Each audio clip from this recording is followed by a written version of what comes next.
Welcome to the Sit and Bitch podcast. As I like to say, a safe space to be dramatically annoyed.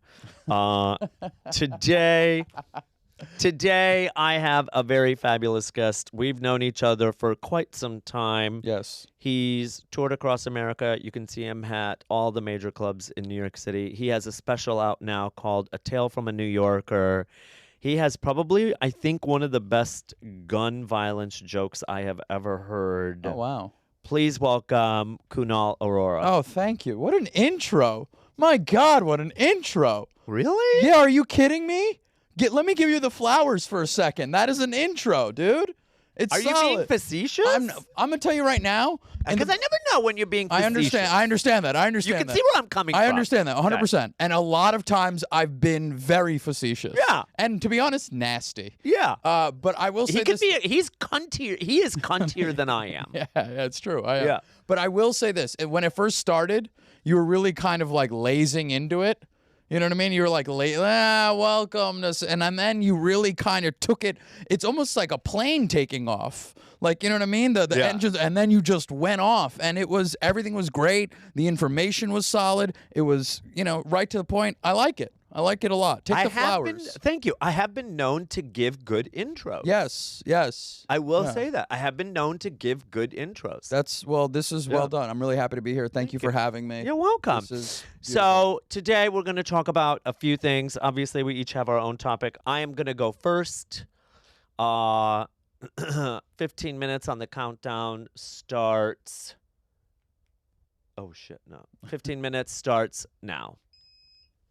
Oh, wow, a beep. That's how we fucking roll here. Go. Now that Christmas is over. Okay. Stop celebrating Christmas in October. Stop pushing Christmas early. Okay. I don't think people realize how depressing it is to have to go through 2.5 months of Christmas jingles, Christmas decorations, Christmas cooking, Christmas cards, Christmas this, Christmas TV shows. Mm-hmm. 1 month, you get December. That's it. As I remember growing up back in the day, Right. it was, we had Thanksgiving. Sure. And then the next day it was like, what was it, Black Friday? Black Friday, right? yes, And yes. then the Christmas decorations went up. That's because No one was putting Christmas decorations up before Thanksgiving. Why do you think that is? I think it's probably capitalism. Okay. I think it's capitalism. I think it's corporate greed. Yes. I think it's social media. Right. It's just a hodgepodge of various reasons why now we're starting to see Christmas decorations 2 months early. Right. Why? Get just 1 month. I don't That's like it. that Christmas is bumping the other holidays. Yeah. It's bumping Halloween. Yeah. And I don't even care for Halloween. Yeah. I never liked Halloween forever. Yeah. I think Halloween kind of stinks, but I don't think it should be bumped. No. Thanksgiving's getting bumped. Yeah. And Thanksgiving isn't really Thanksgiving anymore. It's just another family meal. Christmas before is big Christmas. timing the other two holidays. It's too much. And I don't like it. I will say this, though. I love Celine Dion. I can hold off on the music. Okay. I'm just How is on that the- related to the Christmas? She has Christmas music. Does she? She does. She's got an amazing Christmas album. When did this happen? Am I? It's good. I thought you'd know. I thought Why? this was Because I'm gay? Say it. It's fine. Yeah. I Shut thought up, Kunal. that's probably why. I was like, it felt like you would know. It's also Celine Dion. Who doesn't know that she has a Christmas album? I know Celine Dion, but I Yeah. didn't know she had a Christmas Yeah, album. she does. It's fantastic. It's really good. But I mean, I don't need to hear it in October. No, I don't need to hear it in. I don't even like Mariah Carey's "All I Want for Christmas." I can listen to it a maximum probably like 5 times. Yes, And then yes. I'm like, all right, we get it. Yeah. Enough is enough. Yeah. We don't need to give this woman more money. Here's the kicker. Yeah. Is that people who celebrate Christmas in July. Okay. Well, what is this? Who Why? are these people? Yeah. For what? Who are these people? For what? Like they do it 6 months. You know what I'm going to do? Yeah. I'm going to start saying we should push for celebrating summer in winter. So wait, why are they celebrating it in July? Because they're psychos. Because I think it's 6 months Yeah. until Christmas. Oh, right. It's So like now, people who do not the, only are you adding Mm-hmm. 2 months of Christmas to October and November, Yeah. now you're adding another month in July. So Christmas now is somehow a 4-month celebration. How How long- the fuck did we get here? How long do you think the decorations should come down after Christmas Day? Now, here's the thing. Yeah. I will say this. May. No, I think a respectable 2 weeks into January is when Christmas decorations should come down. Okay. All right. So they should be down by now. Right. Yeah. By now, people should have taken them down. Right. It's like, hey, it's like, yes, keep them up for that New Year's festivity. Keep it up for like a week. You're probably like, still in vacation mode. But by like the end of January, your decoration should be coming down. I also think if you're going to get a real tree, you got to get the pines out of the apartment building too. You know what I mean? People have the real trees and they drag them out, and the pines are all over the place. Is that a problem at your building? Yeah. A lot of people have they don't clean up after themselves with the trees being. Aren't they supposed to put them in trash bags? Yeah, they should, but they're just littered all over the streets. It's reckless behavior. And I also think, by the way, the more trees you see out of an apartment building, the nicer the building, which means better for robbing. That was a direction switch. Yeah, but I just want you to know, if that's for people, I don't know what kind of clientele you got listening to this podcast. Well, you know what, Yeah. though? Let me tell you something. I will say this. Yeah. There were no trees in front of my building. So you know what kind of building I live in. Yeah, absolutely. There were no trees. Yeah, there's no doorman. There's no doorman. Yeah, absolutely. Our mailboxes are falling. Sure. It's that whole perception that gays live in these fabulous fucking I thought places. you were living well. My apartment building, the mailbox is falling off of the wall, and Right. management doesn't care. Like, the stairs are cracking. There's tiles broken. Some people don't have heat in the building, but that's where I live. I thought you were doing well. No. Okay. No. All right, never mind. I live on a budget. Now I know why you don't want Christmas being celebrated earlier. You got nothing to look forward to. Jesus, Kunal. Yeah, I think This was my rant, not your therapy session. I'm just saying we're both on this couch. Let's just call it what it is. You don't want an early Christmas because there's no real Christmas to celebrate. Shut up. First of all, yes, there is. All right. Well, okay. First of all, but Who the gave thing you is, though, gifts is that this Christmas? I got gifts, bitch. I gave myself gifts. Okay. All right. I give myself gifts. But the thing is, though, is that I think it's the principle. Shut up. It's the principle Yeah. of you're starting holidays so early. So you're saying Black Friday is when it should start? yeah. Yeah, absolutely. Honestly, well, here's the thing. If you're There going to is no- trample over somebody to get your gifts. Well, there's no trampling anymore because Yeah. there's no Black Friday. Right. All the sales happen. All the sales now go on what? They go on sale. They Yeah. start coming out 2 weeks before Thanksgiving. They're like Black Friday. I'm like, bitch, everything's on sale since beginning of November. What Black Friday is there? Do you miss the Black Friday shopping? I grew up Yeah. in the 90s and 2000s Where were you living? outside of Chicago. Okay. And I miss the experience of the malls. Right.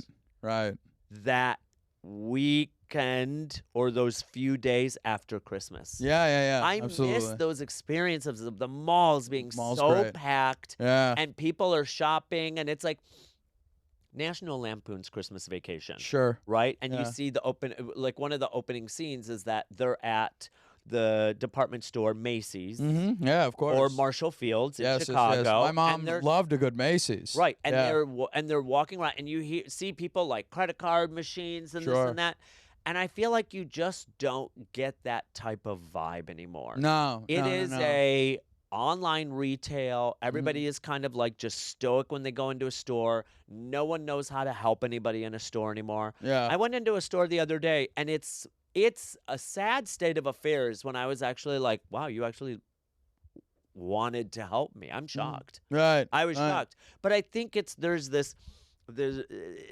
that era of going out with friends to the mall and like hanging out after Christmas, getting to see your friends, do a Right. little bit shopping, I don't know if that exists anymore. It really doesn't. I think people only go to the malls if it's like raining and they kind of need like a place for their kids to run around.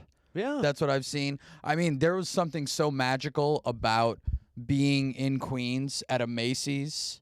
It was so, like, on a Black Friday, it was so ethnic in there. It was wild. Like, you could smell what everyone ate the night before. It was so ridiculous to be in. Like, I remember being in a Macy's at 6 a.m. and it smelled like an Indian restaurant. It was so Indian people fighting over bed sheets, just trying to rustle one away from each other, trying to get that discount for bed sheets. I liked it. Wait, let me ask you something. Yeah. Do you think the discounts were better then? I don't know, because I wasn't the one spending the money. Yeah, that's true. You see what I'm saying? My mom would be the one. Like, my mom loved to wake up on Black Friday at 4 a.m. and I would take her to Macy's and I'd wait in the parking lot for like an hour and a half. And then I would go in after her because I had to pull her out because she would just be in there just fighting other Indian women for deals. And it was the most ridiculous, ratchety behavior. You want to see, like, recklessness of a group of people? Go to a Macy's on a Black. I wish you could. You'll never experience it, you know. But it was phenomenal to watch. Yeah, I just miss that time where people, like, enjoyed the in-person shopping. Yeah. And I think with computers and social media and everything, Right. it kind of just took away the experience of creating memories. Because a lot of people, no one remembers now. They're like, no one remembers buying something online. They don't remember that. No. But I do remember going in and being like, oh, I bought that present for my mom. I remember buying that. I wish you could recreate that feeling, but digitally. You know what I mean? Yeah. Like, if you could somehow go into a department store, but like you're all in a chat room, and it's whoever can say the most awful thing as to why they deserve this bedsheet set.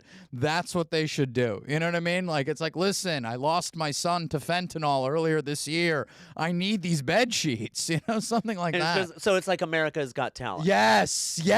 Where it's just just one person. Like, it's not about the actual. No. It's all about what. It's happened. the biggest sob story. Yeah. Like, yes, you are. You remember that? Do you remember when America's Got Talent used to be about, like, actual talent? And now it's just like whoever has the worst sob story. Can I tell you when I auditioned for America's Got Talent? Who got that? Was that Peaches Rodriguez who got that for you? Because I know she got it for a few people. No. So I auditioned. I sent an email out, right? Yeah. And then I did an audition, and I got really close to being on TV, but not in. But then, and I was like, listen, I'm not going to do this again. I drove down to Virginia to do this. So then a couple years later, they go, hey, we're doing an audition. Do you want to come in? I go, I'm not waiting online.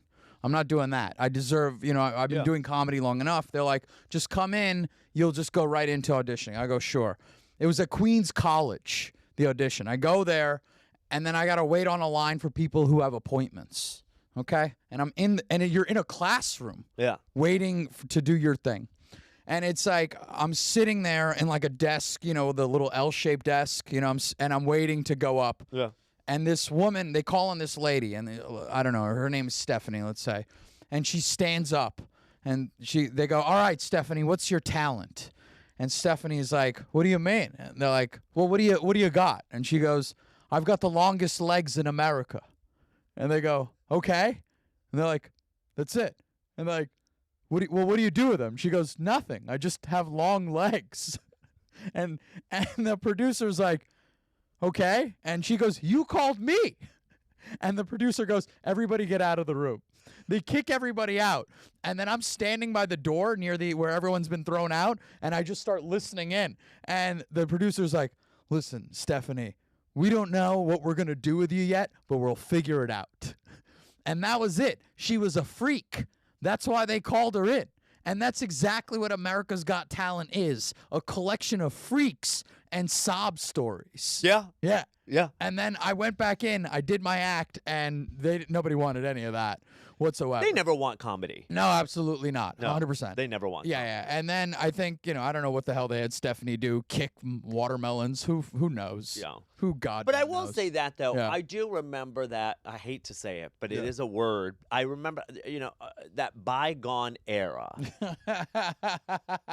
that bygone era where If you're listening in, you could tell we have gray hair, the both Yeah. of us, by saying the word bygone. Yeah. Yeah. But I miss that era. Yeah, of course. I think it's nostalgic. I think a chat room where you pitch your sob story for discount codes. But how are you going to tell if they're telling the truth? I don't care. Get creative.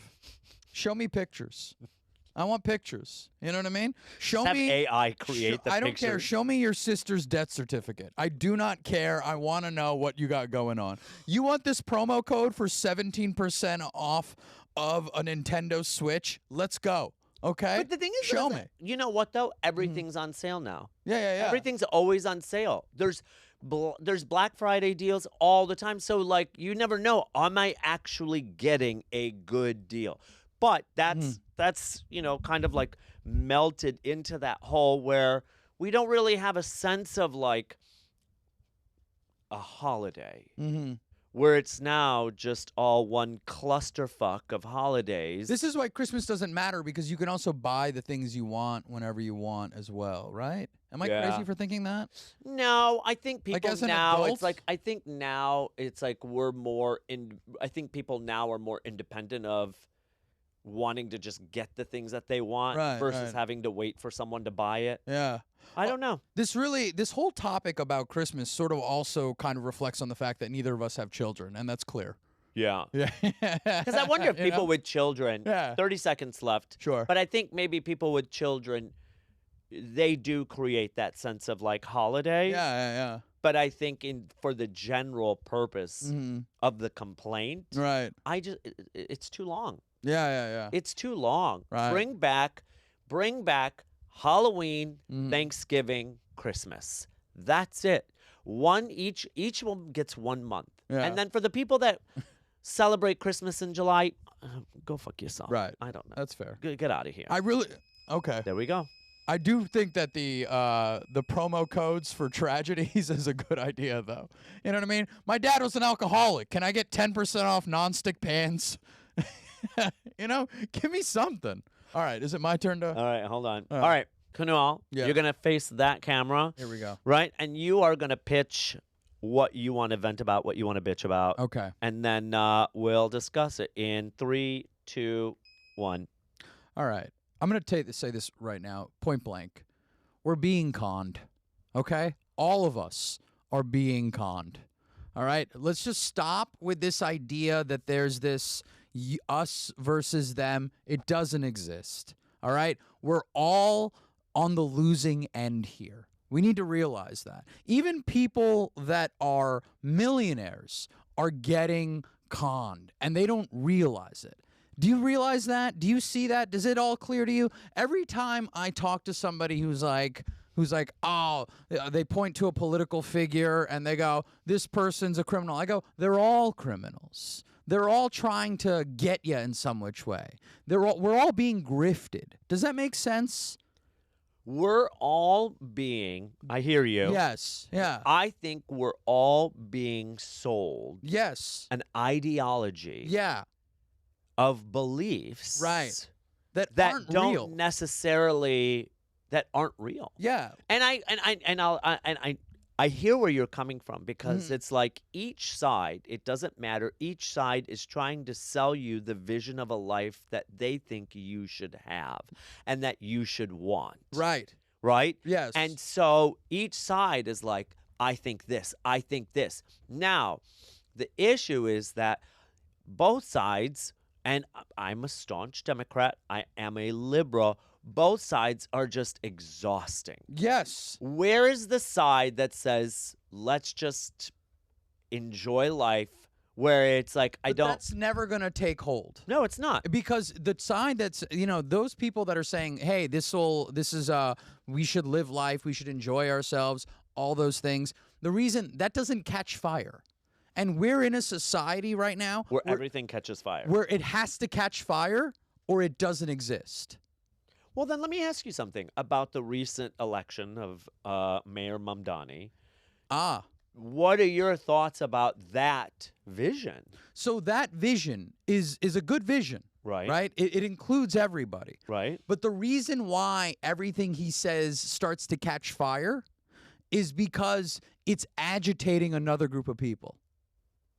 You see what I'm saying? It's a very interesting take. Yeah, I'm not gonna lie, that's a very interesting take. Like, there's always a group of people who are like, oh, we're gonna get taxed. How's this gonna exist? This is, he's lying to you. But here's the thing, though. Yeah. Don't you think that that is a continuous loop of ideology that the other side pushes on the other side? That's what I'm saying? Yeah, it's the continuous loop of Republicans thinking that Democrats just want free things for everybody, free this, free that, Right. tax the rich, tax this. Yeah. It's never a different type of ideology. It's always the exact same. So it's like when you look at Republicans, right, and they're just like, oh man, it's pull yourself up by your bootstraps. It's all these ideas like less involvement in government. You're being sold a bill of goods, and it's not like somebody like me who sits on the left is thinking that my side is the better side. No. I know I'm also being sold a bill of goods. Support Lockheed Martin and all these other companies that continue to go to war, which is what Democrats have been doing for a long time. So it's just like this idea, we're both being conned right here. And something like someone like Mamdani, I like his ideas, but the reason why they continue to catch fire is because groups of They're people... poking the bear on the other side. Exactly. Yeah. And that's what it is. Do you want to know what's interesting? Yeah. And I think maybe now your parents are here, or are they first generation? They came here from India. Okay. Yeah. And how long were they here? They've been here since the 70s. Okay. Yeah. I don't know, but maybe this is true for your parents. Right. But I remember no one ever discussed politics. No. We didn't discuss politics. Because they were told not to. Right. Yeah. It's private. That was... But that's a dumb idea. No. Well, Yeah. I will say this. Is it? No, it is, because you should have these conversations. You should talk it out. But you got to also recognize we're all being screwed. But the thing is, though, that's what I love about Mamdani is that, like, when he went to meet up with Trump before the holidays, that made it all very clear to me. Like, if two privileged kids can get along from different sides of the political spectrum. You think Mamdani's privileged? Yeah, absolutely. 100%. Oh, I didn't know. Yeah, his mom is a famous director. His dad is a successful professor. Like, they're not poor people by any stretch of the imagination. He's not, and I'm not saying that he's a billionaire. No, but his family's well-to-do. Right. But if these two if children of privileged people can find common ground, then us, the shrinking middle class and the poor, should be able to find common ground as well. Okay? This idea of political sides, they're not real. You see what I'm saying? It's all just a ruse that's been sold to us. It's a bill of goods right here. Right. And only the most extremists on either side buy into it. Yes. And they continue to stoke the fire. Like, I voted for him. Every time the guy speaks, I start to tear up. Yeah, I do. You do? Yeah, because to me, I love this city so much that I want it to win. I want the people to win. I want us all to kind of flourish. Not to say that I'm not, don't take that like I'm not inspired by him. Sure, yeah. But I think that's a different reaction that I have. I usually come at this cautiously optimistic. Which I'm woo-wooly optimistic. But I think I'm excessively optimistic. I think ever since Trump won the first time, I'm very I don't dive into it as much anymore because I'm just like, you know what, yeah. We've all put our heads in the sand to a degree, right? But for our own safekeeping, especially people of color. Right. You know what I mean? There are people who have stuck their heads in the sand because, like, man, I don't want to deal with this. Yeah. And then there are people who are like, I can't stick my head in the sand. I have to deal with this. Right. And, you know, I mean, it's difficult in both ways. Well, I think it's one of those. I think it's one of those where you. Were you raised Muslim, by the way? No, I was raised Lutheran. Okay, right. Yeah, I was raised under Hinduism, and we were taught to hate Muslims. So Zoran running was a huge no-no. Really? Yeah. Hindus are so anti-Muslim, especially the ones that came here from the 70s and 80s. That's so interesting. Because they were raised that way, and they came here with that baggage to be anti-Muslim. Is that everlasting conflict between Pakistan and India. Yeah, 100%. That's where it all stems from. It's disgusting behavior. Yeah. I've got family that were like, I don't know about Zoran. I go, you're a bigot. That's what it is. You don't want to admit that, like, you have these, and they dislike Muslims immensely, and I never fell into that because I can't tell them apart. You know what I mean? Yeah. Like, if you bring someone Muslim in my home, I'm not going to be like, oh, like I would never be that way. Was it Muhammad, Hussein? Yeah, like I never get. So to me, this idea of Muslims and Hindus, they look the same to me. So I would, but Hindus have been raised to have that kind It's like of. Puerto Ricans and Dominicans. Yeah, it's like Drake and Kendrick fans.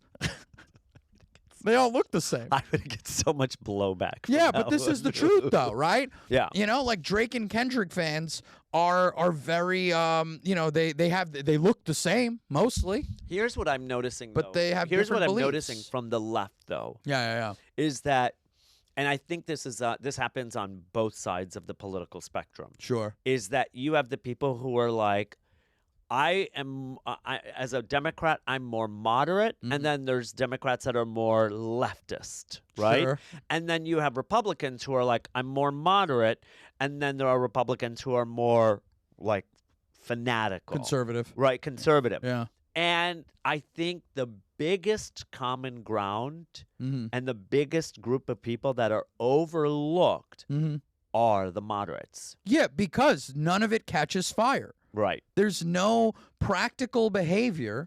It doesn't antagonize. But do you think that moderism, is that a word? Let's just say being a moderate. Do you think being a moderate is the way forward for the Democratic Party? I don't know. I really don't know. I don't know.